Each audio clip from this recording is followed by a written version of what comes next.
ପ୍ରେମମୟ ଶ୍ରୀ ଶ୍ରୀ ଠାକୁର ଅନୁକୂଳ ଚନ୍ଦ୍ରଙ୍କର ଶ୍ରୀହସ୍ତ ଲିଖିତ ସତ୍ୟାନୁସରଣ ଗ୍ରନ୍ଥର ଓଡ଼ିଆ ଅନୁବାଦ ପାଠ। ଜ୍ଞାନ ବସ୍ତୁର ସ୍ୱରୂପକୁ ନିର୍ଦ୍ଦେଶ କରେ, ଆଉ ବସ୍ତୁର ଯେଉଁ ଭାବ ଜାଣିଲେ ଜାଣିବା ବାକି ରହେନା, ତାହା ହିଁ ତାର ସ୍ୱରୂପ। ଭକ୍ତି ଚିତ୍ତକୁ ସତରେ ସଂଲଗ୍ନ କରିବାକୁ ଚେଷ୍ଟା କରେ, ଆଉ ସେଥିରୁ ଯେଉଁଭଳି ଉପଲବ୍ଧି ହୁଏ ତାହା ହିଁ ଜ୍ଞାନ। ଦୁର୍ଗେଶ ଭାଇ। ଅନେକ ଜ୍ଞାନୀ ଲୋକ ଭକ୍ତିଟାକୁ ଅସ୍ୱୀକାର କରନ୍ତି। ନନୀ ଭାଇ। ଭକ୍ତି ନଥିଲେ ଜ୍ଞାନ ହୁଏ ନା। ଶ୍ରୀ ଶ୍ରୀ ବଡ଼ଦା।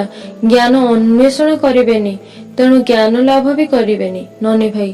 ଆମେମାନେ ବୁଝିବୁ ଇଷ୍ଟ ଛଡ଼ା ବେଶୀ ନିଜର ଆଉ କିଛି ନାହିଁ, ସେଥିରେ ସଂଲଗ୍ନ ରହିବାର ଭିତର ଦେଇ ଜ୍ଞାନ ପାଉଛି।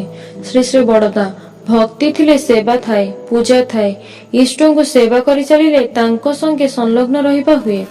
ତାଙ୍କ ସହିତ ଏହି ଭାବେ ନିତ୍ୟ ସଂଲଗ୍ନ ରହି ରହି ଯେ ଅନୁଭୂତି ହୁଏ, ଯେପରି ଉପଲବ୍ଧି ହୁଏ, ତାହା ହିଁ ପ୍ରକୃତ ଜ୍ଞାନ।